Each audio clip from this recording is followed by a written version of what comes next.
Numa época dessa de junho, essa quentura toda, sei lá. E aí, de repente, ele disse assim, será, Vanusa? Eu não tô achando, não. Tô achando que é quente o tempo todo. Mas não é bem assim, gente. Esse ano de 2023, eu quero acreditar que o clima deu uma mudada e que tá mais quente do que no ano passado. Aí eu fico imaginando, aí eu até brinquei com ele e falei assim, rapaz, eu tô preocupada com o BR Obró. Ele, não vai mudar nada não. Essa quentura aí é a vida toda. Eu falei, rapaz, olha que eu vou chamar o Ayrton. Vou chamar o Ayrton e quando ele for pro meu programa, tu assista o nosso Bom Dia, que a história vai ser diferente. Se eu tiver errado, ele vai me dizer, porque eu só lido com profissionais. E hoje eu tô aqui com o Ayrton Costa, que é climatologista. Sempre que a gente pede, ele atende o nosso convite do meu querido Ed. Quando eu tenho alguma dúvida aqui, ele traz informações. Hoje ele tá todo lindão, mais do que da outra vez. Você que tá linda, minha irmã, viu? Sempre. Tudo bom, meu lindo? Tudo bom. O Ayrton, a gente vai falar hoje do fenômeno El Niño, né? Sim. Que afeta o Piauí. Mas eu queria, antes da gente entrar nesse foco, eu queria muito que você me falasse e falasse para quem está em casa assistindo o programa. Em junho do ano passado, a gente estava com esse mesmo clima? Excelente pergunta, né? Às vezes não precisa ser diplomado, ser doutor, para entender que tem alguma coisa errada com o clima, né? Na verdade, a gente tem uma crescente de calor. Isso é um fato. Aquela expressão que a pessoa diz, olha, nossa, esse ano está mais quente que o ano anterior, que 2, 3, 4, 5 anos, isso é fato. Na verdade, a gente tem uma média térmica, uma média de chuva, para toda e qualquer condição de tempo, existe uma média histórica. E essas médias, elas estão sendo ultrapassadas ano após ano. Então, quer dizer que cada ano fica mais quente que o ano anterior? Não necessariamente. A gente está sempre acima da média, pelo menos nos últimos 6 anos. Esse é um padrão. Isso está relacionado às mudanças climáticas, que já são visualizadas no mundo inteiro, já são mensuradas há décadas, analisadas pelos maiores especialistas em clima do planeta Terra. Mas aqui na nossa região, Piauí, Teresina particularmente, que já é uma cidade quente, se torna um fator, inclusive, de saúde pública. A gente tem uma condição de temperatura mais elevada, de ar mais seco, de mais radiação, isso preocupa. Então, essa é a primeira informação. Realmente você está certo, você está dizendo que está mais quente. O junho deste ano, inclusive, tem um aferidor importante do calor. Se você pegar foco de queimada, vamos pegar lá de janeiro até o mês de junho, nós estamos tendo um incremento da quantidade de focos de calor. E a gente sabe que isso não é um produto da natureza. Queimada é um fator cultural, ou seja, as pessoas estão tendo uma atitude equivocada que prejudica a natureza e prejudica a qualidade de vida do seu vizinho. Agora, Ayrton, o que mais me deixa assim encabulada e que mexe comigo é que o ser humano é teimoso. Demais. Eita figurinha teimosa. O ser humano é muito teimoso, porque a gente vê a informação, a gente recebe a informação e as pessoas não querem mudar. Não querem mudar nada. A gente observa que quanto mais o tempo vai passando, parece que as pessoas vão ficando mais e mais assim, cabeça dura. É você falando muda, muda, muda. Aí tem um que muda, já o outro não tá nem aí pra conversa. Você trouxe 2 mapas aqui pra gente falar do El Niño, né? Muito bem. Agora vamos fazer um recorte muito importante. Uma coisa são as mudanças climáticas, outra é o El Niño. O El Niño é um fenômeno natural.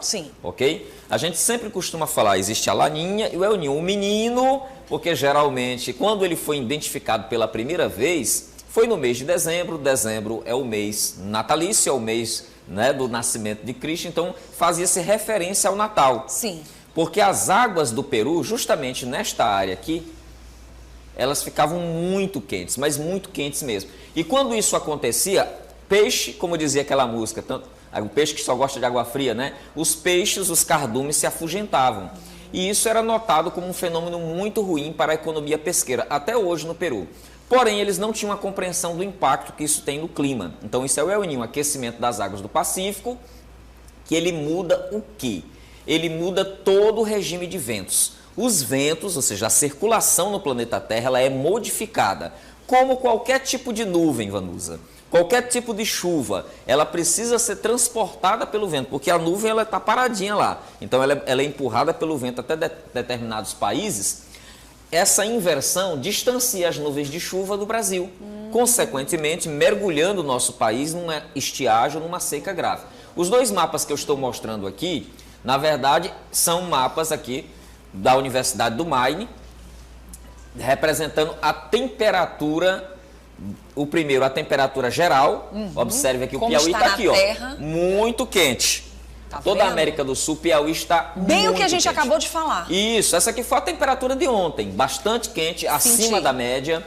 E aqui é a temperatura, a TSM. O que é a TSM? Temperatura da superfície do mar. Eles medem a temperatura do mar e observe, o nosso Oceano Atlântico está bastante quente. O Pacífico também, aqui é a área do El Niño, bastante quente. Só que o que nós precisamos identificar para localizar o El Niño é se esta quentura do mar ela está acima da média. Aí é o próximo mapa. Sim. Aí ele vai mostrar a cara do El Niño, a fotografia do El Niño. Olha, quando aparecer o próximo aí... Vamos mostrar para quem está em casa assistindo o programa para você entender bem. Vamos Muito lá. bem, agora vocês vão entender o que é o El Niño. Observe bem, tudo isso aqui em área laranja é calor no mar. Sim. Só que são temperaturas acima da média. Em azul, abaixo da média. Então vamos primeiro observar esse retângulo aqui, Sim. em azul, que é o nosso oceano. No caso aqui do lado, Atlântico Norte, porque passa a linha do Equador aqui. Então está muito quente mesmo. Mas olha isso aqui. Um absurdo de calor, chega a estar vermelho, é o El Niño. É justamente este aquecimento nesta área que muda todo o clima no planeta Terra. Essa, neste momento, é a fotografia do El Niño. Da forma como está aqui, nós teremos o quê? Um aumento de temperatura global, Sim. Nós teremos uma redução da umidade, favorecendo a seca, a estiagem no Nordeste brasileiro e estimulando chuvas. Olha como é estranho o El Niño. Enquanto seca no Norte e Nordeste, chove pra caramba no Sudeste e no Sul. Chove no Rio Grande do Sul, chove no Paraná, chove em São Paulo, chove no Mato Grosso do Sul. Então vai ter muita chuva aqui. E esse calor aqui embaixo vai fazer com que a umidade entre com muita força no Sul e Sudeste. Para nós vai ter uma estiagem. E aí é que vem a questão. Você deve ter acompanhado que a mídia internacional está tocando terror em relação ao El Niño, porque aconteceu em 97, trouxe grandes prejuízos, aconteceu em 2015, trouxe grandes prejuízos, e aí você me convidou, eu vim aqui para falar desse danadinho aqui, mas também para colocar um pontinho de interrogação, né, para aliviar um pouco esse cenário que é um tanto Inclusive, Ayrton, é muito bom você falar sobre isso, porque qual é o maior problema que nós enfrentamos hoje na Terra? Informação. A informação, ela te leva para o buraco ou ela permanece com você em cima. Por quê? Porque quando a informação chega até você, às vezes ela não vem do jeito que tem que vir. E geralmente vem de uma forma muito drástica, muito dramática. E aí, por incrível que pareça, nós seres humanos, nós vamos mais para a linha negativa do que para a linha positiva. Você colocar na sua mente o que é ruim é mais fácil do que você colocar o que é bom. Então, quando as redes sociais propagam informações pesadas, automaticamente o próprio ser humano já vai se enterrando. E isso é muito importante da gente falar, até para que as pessoas possam se precaver, as pessoas possam entender. Quando chegar alguma informação que não seja a informação de um especialista, você pensar duas vezes e não sair propagando. Exatamente. Isso é muito importante. E aí a gente quer entender verdadeiramente como a gente vai ficar por dentro de tudo que está sendo informado aí, porque tem muita informação. Tem e muita informação desencontrada. Tem. E eu te deixo à vontade. Olha, o segredo para aliviar um pouco essa nossa tensão, essa nossa preocupação, inclusive a TV O Dia chega até os produtores, tem uma linha editorial fantástica voltada para você, agricultor também, é que nós teremos o problema. Isso aí é um fato, é a natureza, nós não podemos escapar. Agora, os norte-americanos, a partir de uma instituição chamada NOAA, que é a NASA dos oceanos, já identificou que nós temos a probabilidade em torno de mais de 80% deste El Niño que está sendo ventilado por toda a mídia global como talvez um dos mais graves. Por que está sendo ventilado como um dos mais graves? Porque nós estamos juntando El Niño com aquecimento global. Sim. Então são duas coisas. Nós estamos na década do aquecimento e de repente vem o El Niño com essa proporção. O grande segredo para entender que esse El Niño pode não ser essa dramaticidade toda é aqui. É isso aqui. O El Niño, ele provoca um aquecimento no Pacífico e impede a entrada de umidade no Brasil, no norte do Brasil. De onde é que vem essa umidade? O Atlântico aquece, o mar aquece, como numa panela de pressão gera vapor, e esse vapor ali na tampa da panela não forma aquelas gotinhas? Sim. Então é a formação de nuvens. Então o oceano quente forma nuvens, e nós temos nesse momento um cabo de guerra. Pensa numa briga bonita. De um lado o Pacífico, do outro lado o Atlântico. E o Atlântico está produzindo muita umidade. Isso leva a crer, daí os 80% do NOAA dos norte-americanos, que nós teremos El Niño sim, mas nós teremos umas chuvinhas para aliviar. E a gente tem percebido essas chuvinhas também. Já estão chegando. Elas estão chegando de forma bem isolada. Aqui dentro mesmo da capital, quando a gente diz que choveu no bairro, a pessoa diz, no meu não choveu não. No meu bairro não choveu. Às vezes eles dizem, não, ontem teve uma chuva boa lá no meu bairro. A pessoa, não, aqui em casa, Vanu, você está errada, aqui em Teresina não choveu não. Mas choveu. Eu já digo logo dentro da nossa capital, imagine dentro do estado do Piauí e dentro do Brasil. Como é que tá? Exatamente. Por enquanto, Vanusa, é um cenário matemático. Sim. É uma previsão, né, gente? Então, ela tá para que o El Niño não seja tão dramático, a gente precisa da manutenção deste quadro. Então, se este aquecimento se manter, o momento crucial para nós é o BR-Obró. Essa é a minha preocupação. Sim. Inclusive, ainda falando com essa pessoa, eu falei justamente isso. Se agora nós já estamos sentindo esse clima, porque as pessoas não costumam dizer, olha, quando chove, que está muito quente, que chove, só um pouquinho fica abafado. E aí o calor aumenta. E aí a preocupação é com o BR-Obró, porque a gente já sabe que é muito quente. Nós estamos em junho ainda. Exatamente. Nós estamos com todos os meses, inclusive os chuvosos. Com exceção de fevereiro, o único mês que ficou dentro da média, ligeiramente abaixo, foi fevereiro, na quadra de janeiro até abril.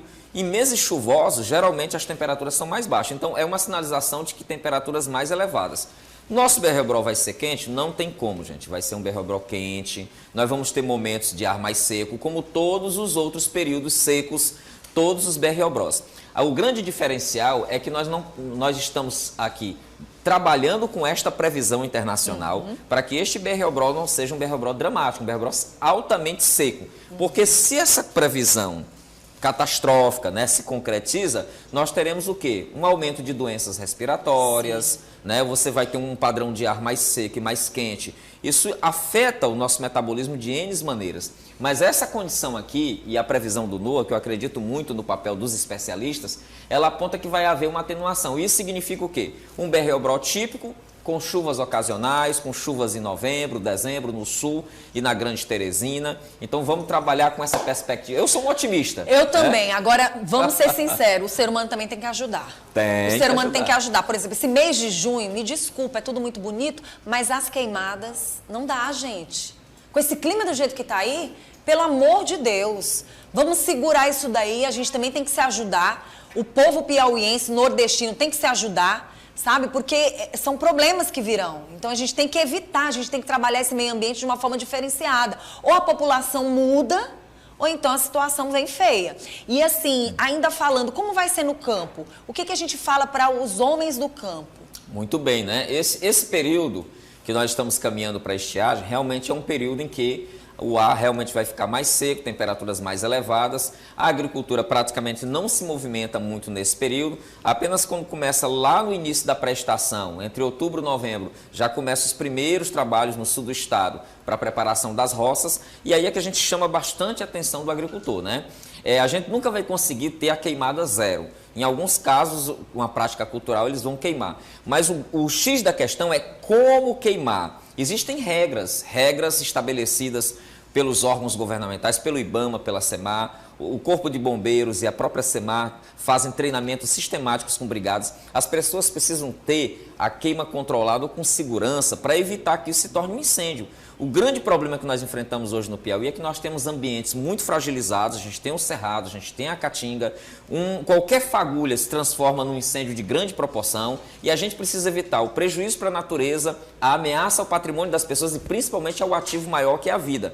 Então, nesse momento seco, o que nós precisamos ter é uma utilização racional da água, o que é muito importante porque no sertão brabo mesmo as pessoas dependem basicamente dos açudes, né? Em situações extremas, a política do carro-pipa, né? Dependem, a economia gira em torno do caprino, do ovino. Sim. E encarece muito o custo desses animais em função de não ter a água, não ter o pasto, recorre à ração. Então é fundamental um tipo de manejo mais adequado, mais sustentável, otimizado, observando os limites da natureza. E, por favor, vamos evitar as queimadas. Gente, queimar lixo. O cidadão juntou um piqueiro de folha lá e tacou fogo. Não faça isso, né? Vamos procurar ter uma atitude mais produtiva e mais consciente. Não, muito bom você falar sobre isso. Assim, você prometeu pra gente, vai estar sempre aqui com a gente. Já tem a carteirinha VIP. Aqui ó, aqui, cadê? A carteirinha VIP aqui, ó. A carteirinha VIP aqui é o nosso Ed humano, né? A gente entra, manda logo entrar em contato juntamente com a minha querida Lorena, mas eu quero te dizer de verdade, a gente vai precisar dessas informações. DR Obró tá chegando já já. Eu particularmente até disse, gente, essa semana voou.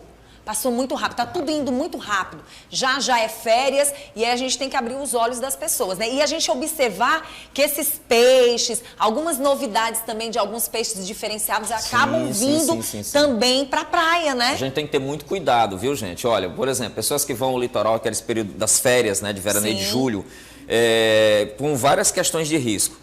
O fenômeno da maré de retorno, né, que geralmente puxa as pessoas para o alto mar, e a presença de espécies exóticas, peixes que você não conhece, né, você tem que comunicar naturalmente ao profissional competente, se tiver corpo de bombeiro, se tiver algum fiscal, algum agente da prefeitura, porque essa condição térmica diferenciada, ela acaba atraindo espécies de outros Eles vão fugindo, eles vão indo para lugares que eles não têm costume de estar. Recentemente, inclusive, no Ceará foi detectada espécie de peixes tóxicos, né, peixes venenosos. Então a gente tem que ter uma atenção redobrada, uma observação atenta com os fenômenos da natureza e comunicar às autoridades.